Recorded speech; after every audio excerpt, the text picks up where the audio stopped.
Breaking tonight, Adnan Syed speaking out, now looking for justice. 1 year after being released from prison, we have the latest details. Fox 45 News continues our coverage into the juvenile crime crisis throughout the state. We press the Senate president on the current juvenile laws on the books. A Baltimore man's dream store broken into and raided in a matter of minutes. The surveillance video you're seeing first on Fox. Live from WBFF in Baltimore, this is Fox 45 News at 6.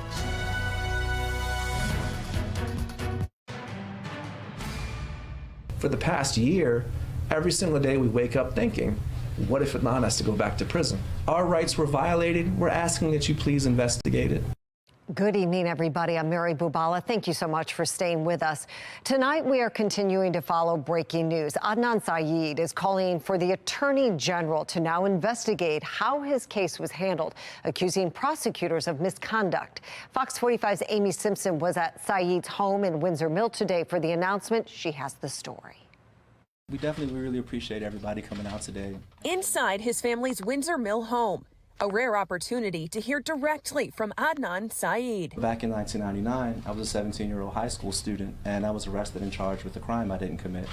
A very close and dear friend of mine named Haley, she was murdered. Syed released from prison exactly 1 year ago when his murder conviction was thrown out, and despite a looming court date, as Syed challenges the reinstatement of that conviction. Today, he spoke to reporters for 2.5 hours. These comments come from their actual opinions, sharing dozens of pages of court documents, transcripts, and information obtained through public records requests. From the very beginning of my case, from the very outset, prosecutorial misconduct was present, poking holes in how his case was handled by prosecutors in Baltimore City over the last 24 years. We're asking the Attorney General's office, Mr. Brown, to please conduct an investigation, alleging prosecutorial misconduct against two former assistant state's attorneys, Kevin Urich and Kathleen Murphy. Syed alleges both Urich and Murphy mishandled evidence and witnesses in the case, also alleging Murphy colluded behind the scenes with Steve Kelly, an attorney for the family of Hae-Min Lee, coordinating their actions against him, accusing Murphy of seeking to protect her conviction instead of seeking justice. Syed now calling on Maryland Attorney General Anthony Brown to open an investigation. He has a long history of standing up for Maryland families, and we're just asking that he please stand up for our family as well. Amy Simpson, Fox 45 News. Well, Maryland's Office of Public Defenders declined to comment on Syed's news conference today. So did attorneys for Hae-Min Lee's family. For more of our continuing coverage into Adnan Syed's ongoing legal cases, head to our website, foxbaltimore.com.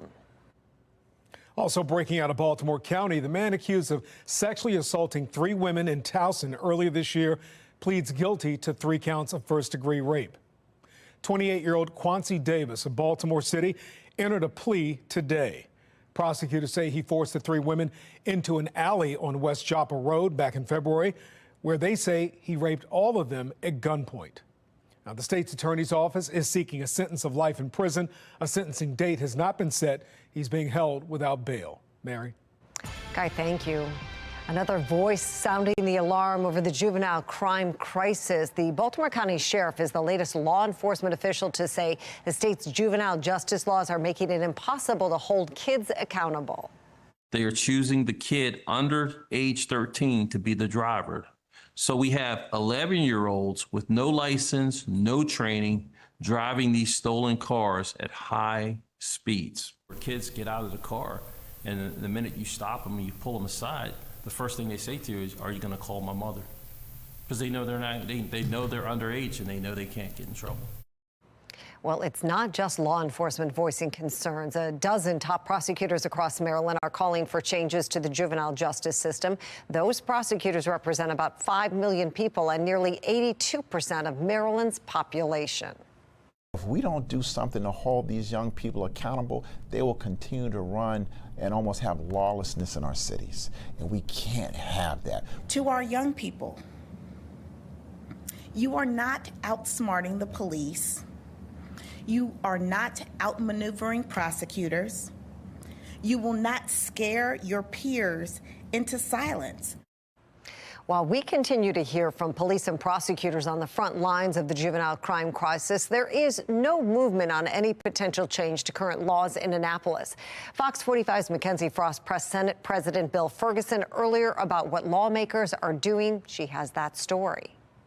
Senate President Bill Ferguson says he believes most young people are not the ones committing crimes. And despite what we continue to hear from police and prosecutors about the growing concern of juvenile crime, it's unclear if any policies will actually change.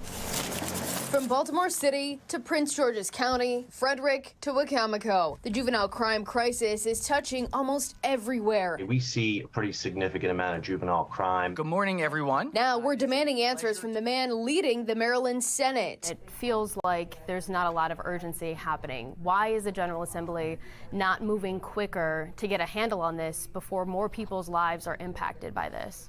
Look, I push back to say that there's not urgency. It's something that I'm talking about with other members and my community every single day. It's probably the thing that keeps me up the most at night. But those conversations haven't materialized into any legislative change, despite pleas from parents. They're teenagers. They know what they're doing. They know right from wrong. They need to start locking these kids up. They need to change the laws. And other leaders dealing with the reality of juveniles committing crimes. Senate President Bill Ferguson describes the latest report from the Department of Juvenile Services showing a decline in juvenile crime as interesting, but says kids using guns to commit crimes, which has increased 220%, as a major issue. It is totally unacceptable where we are. He just hasn't pulled the trigger on making any policy changes. During a House hearing tackling juvenile crime, prosecutors and police push back on that DJS data. The statements of the Secretary about the falling numbers in terms of juvenile crime that's not what we've seen here in Montgomery County. This legislation has put our children at risk, our communities at risk, and the entire state at risk of extreme chronic violence. They see no reason to stop committing crimes because we are giving them no reason not to. And we push back on Ferguson, given what prosecutors and police are saying about the reality of the crime crisis. What do you say to the 6.1 million people in Maryland who argue that they're being impacted by these laws and by decisions made by you and other lawmakers, and they don't feel like anything is changing? I mean, look, we're reviewing all of it right now. I would say that some of the messages around what is possible have been a bit confusing from some of our law enforcement agencies. To say that there's nothing that we can do, it's just simply not true. So are these prosecutors Mackenzie, wrong? we have to get to the president. His next thing, sorry. The Senate president not answering my question, asking if prosecutors are wrong. Some leaders growing frustrated after being told that juvenile crime is down. Some people may have this idea to tell us that we actually do not see what we see. The community members have expressed to us that they will not accept this. So who are we speaking for? In Ferguson's latest newsletter, he says the Senate will likely review the current laws, but without a clear direction from him on what that change will be, it's unclear what, if anything, will get addressed in January. Like other legislative leaders, Senate President Ferguson says there is urgency to take action on this, but so far we have yet to see any action to make those plans a reality. In the newsroom, Mackenzie Frost, Fox 45 News. That brings us to our question of the day. Do you trust the state legislature to pass laws that protect your safety? So far, 95% of people who voted say no. You can make your voice heard right now at foxbaltimore.com/vote. A Baltimore man's livelihood and dream store is shattered in a matter of minutes after he say thieves broke in and raided his business. The victim sat down with Alexa Ashwell, who has surveillance video you're seeing first on Fox. Another layer to this, the owner tells me the suspects used a stolen vehicle to commit the crime. This small business owner shocked and devastated, but vowing to rebuild. I can't believe it. I really can't. Shattered glass, a broken door, and the inventory here at Starlife Kicks gone. It's been 1 week since Anthony Mason's store here in Baltimore was ransacked by several suspects, and the owner still in a state of disbelief. You didn't just take from a shoe store, you took a piece of the community. People just don't come here to buy shoes. Some people just come here just to talk. just to talk about life, motivation. To understand the magnitude of this crime, you must understand the dream. This was the first day I ever started selling shoes. Mason grew up in West Baltimore. He says his love for sneakers at an early age prompted his lifelong goal to one day open his own shoe and apparel store. There used to be a store up that way, a Park Ice called Cinderella's. And when I went there for the first time and I got my first pair of Jordans from there, I said, oh, I want to own a store just like this. That dream became reality 2 years ago. Starlife Kicks was born here near the corner of East Pratt Street and Central Avenue. It was just something that I worked so hard for because I was building up to it for like 7 to 9 years. Nearly a decade in the making, destroyed in a matter of minutes. On September 12th, Mason says he received a phone call that someone had broken into his store. Surveillance video from a business across the street capturing this van pull past Mason's store around 3 in the morning. The suspects break into the business, then proceed to place thousands of dollars in merchandise, including about 500 pairs of shoes, Jordans, Yeezys, New Balance, into the van and drive off. Mason says investigators have since found the van and told him it had been reported stolen. They found a stolen van that was a part of the crime, and they're still investigating it and trying to link the pieces to the puzzle. Pieces like the shattered glass that once covered Mason's store. He's since cleaned up and vows to rebuild. Because we do so much for the community and the youth of Baltimore. So it's just not just, for me, it's just like, this is how I help and give back to the community and give hope to the kids that if I can do it, they can do it. Mason has started this GoFundMe page. Unfortunately, the owner says his insurance will not cover all of the damages and product loss, and he needs to move his business to a new location. You can also find this link on our website, foxbaltimore.com. As for this investigation, no arrests have been made. Alexa Ashwell, Fox 45 News. Well, Baltimore firefighters battling 3 separate fires today. On your far left, crews knocked out a fire this afternoon behind Lexington Market. In the middle, crews also rushing to a home near Juvenile Park after a fire broke out. And on the far right, 2 adults critically injured in a West Baltimore fire this morning. A 5-year-old child was found inside the home unharmed. Right now, arson detectives want to speak with anyone who has any information. We have their contact at foxbaltimore.com. A brief slowdown in the number of migrants coming to the United States does not appear to be holding. I'm Christine Frizzau in Washington with new fears about dwindling resources and growing threats. And skies becoming clear overnight and nice refreshing start tomorrow morning. Temperatures in the 50s, but we have some tropical troubles brewing down to our south. I'll let you know the impacts possible around here this weekend. My Weather Authority forecast.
Tonight, along the southern border, border agents are once again overwhelmed and understaffed. On Sunday alone, more than 7,000 migrants apprehended, with more expected this week. National correspondent Christine Frizzell brings us the latest. It's an alarming reminder of how interconnected the world can be. This recent video shows thousands of migrants crossing the Darien Gap between Colombia and Panama, headed toward the United States. They are now jumping on the trains. Those large numbers hampering the ability of Border Patrol agents to do their job, according to some former border officials. We're not doing those interviews at the southwest border. The cartel's picking and choosing who enters our country right now instead of us, and that is a significant threat to this country. He and others disputing claims by the Biden administration that those who have been released into the United States were properly vetted. Think about it. If you're an illegal alien, for example, from Venezuela, Cuba, Russia, do you really think we're getting the full story and the criminal background from those countries before we're releasing them? Of course not. It's not happening. The latest numbers from Customs and Border Protection show between 2017 and 2020, 14 individuals on the terror watch list were apprehended. Between 2021 and today, that number has jumped to 263. Raising fears about the migrants who were not apprehended. Still, the majority of migrants appear to be fleeing desperate situations, like this Somali man in San Diego. I come to the land of opportunity where I can change my life. But cities like New York remain overwhelmed. And the New York Times just published its latest account, The Kids on the Night Shift, detailing the, quote, open secret of child labor in the United States. 14 and 15-year-old migrants working in dangerous factories around the country to pay off their debts and send money home. So this rapid increase of migrants coming to this country may be a sign that some of those more restrictive policies put into place a few months ago by the Biden administration, which initially slowed the numbers, may be having less of an impact. Mary? And Christine, anything the U.S., the Biden administration can do to try to stop these large groups from coming? So the Biden administration actually entered into an agreement with Colombia and Panama a few months ago to try to work together and stop these smugglers from pushing so many of these migrants through the Darien Gap. But lately, officials in Panama say Colombia is not living up to its end of the bargain. By the way, the United Nations estimates if these numbers continue, by the end of this year, 400,000 migrants will have passed through the Darien Gap. That is an outstanding number. All right, Christine Frizzell reporting live for us in Washington tonight. Thank you. Fox Triple Cast this evening. Mile 1 Taos Camp, Toyota, Shooter Harbor Sky Camp, bathed in sunshine, and no signs of our weather maker that's going to be coming at us yet. But there it is, our next weather maker. That's off of Florida. That is going to be potentially getting here after mainly clear skies for us next several days into this weekend, and it could be a lot more than what you're seeing here from Port St. Lucie all the way down to Miami. Rain and thunderstorms just beginning to form, could transport over the very warm Gulf Stream waters and then head northbound. And then the idea is that potentially there could be some impacts around here Saturday, Sunday. Well, that's what some computer models say. Others don't. So we'll get into that here in a second. 75 right now. Taking a look at the skate park in the background. Beautiful Rash Field. Wind out of the northwest at 7, and our dew point at 49 dry degrees. Oh, so nice. Today continues nice. Tomorrow as well as actually Thursday, Friday. But by Friday, clouds increases. This next weather maker forming along a cold front that brought in this gorgeous weather buckles and then heads back north. There's a 30% chance of tropical development with this. See all the colorful cloud tops. That's all the thunderstorms beginning to brew. And then again, it looks like some of the computer models say, especially the GFS, which is our American computer model, this is calling for a big-time weekend washout. You see the circulation with the winds down to our south. This could even be a somewhat semi-tropical or subtropical system as it moves on shore over the Carolinas and then kind of traipses just off to our east, at least on this computer model. Could give us 1 to 2+ inches of rain, some gusty winds, maybe some coastal flooding, winds up 20, 30 miles an hour. Other computer models like the European, that's also reliable, keeping it to our south and east and giving us a dry weekend. So a lot to watch. Needless to say, with those potential weekend impacts. Now, 70% chance tropical development now off the west coast of Africa. That's one to watch over the next week or two, but no immediate effects. And then also Hurricane Nigel, but that is going to end up over the open waters of the Atlantic. So forecast overnight tonight into early tomorrow morning, continuation of the beautiful weather. Fall feel tomorrow, light jackets out, low to mid 50s. By tomorrow afternoon, we're back up to very close to 80 degrees. So for tonight, 53 starlit skies. Tomorrow, good looking day, 79 partly cloudy. Get a bike ride in if you can. Next 10 days coming up, your exclusive 10-day forecast. Let you know the impacts of that potential system to our south in a few minutes. Prince George's County is still facing a bus driver shortage 3 weeks into the school year. How officials plan to get students to school on time.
Well, similar to what we're seeing in Howard County, Prince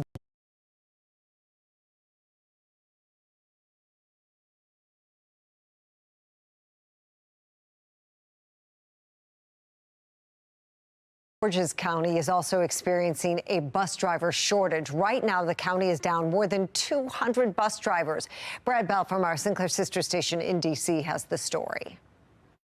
For the Hyattsville middle school community and a room full of politicians and school administrators, this is a very happy day. The official ribbon-cutting ceremony for the brand new school and an opportunity to hear the school's young musicians perform.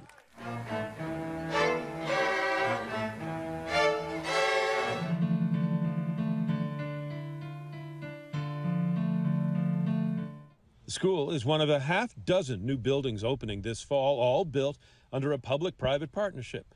New superintendent of schools, Millard House, among the speakers, boasting about what's been accomplished. This building should be, quite frankly, the gold standard.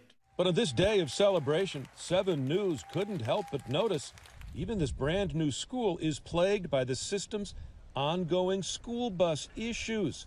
The school day begins at 9:10, but we spot bus after bus rolling in late, some just a few minutes late, some 30 minutes late. It's an issue we've been tracking since the start of the school year. We asked PGCPS Chief Operating Officer Oscar Coleman if getting kids to school so late is acceptable. It is unacceptable. The vast majority of our students are getting to school on time. But again, we're not going to be satisfied and happy until all of our children who are eligible for bus service get here on time and ready for learning. 7 News learning that since the start of the school year 3 weeks ago, there has only been slight improvement, with the number of bus routes without drivers dropping to 196 from 217. Realistically, should parents expect any improvement this semester? Yes, we're continuing to improve our route efficiency as we look to combine routes where effective. Coleman telling us an outside auditor has already been hired and work has begun to determine how best to get kids to school with an understaffed bus service. He expects ideas within 90 days. Some of those might include things like bell time changes, route changes. So we will look at all of those recommendations once they come in. All right, let's take a look at your exclusive 10-day forecast. Temperatures for tomorrow at 79 degrees, pleasant, still nice for Thursday, 82, 79. With clouds increasing on Friday. Begins fall on Saturday with rain and potentially some wind. Rain tapers on Sunday. Still breezy, 74. Mid to upper 70s Monday, Tuesday, and next week as all that mess moves out of here and we stay in the 70s. Wrap up next week. Jonathan, thanks. Well, we haven't hit the first day of fall yet. We know it's coming soon, but the Maryland Zoo is already thinking Christmas. Take a look at this. The zoo releasing tickets for this year's Breakfast with Santa and Friends. It runs every weekend in December from the 2nd to the 17th. How fun. We'll get there. That's all for Fox 45 News at 6. Family Feud's up next. We'll see you back here for the news at 10 tonight. Thanks for watching. Have a great night.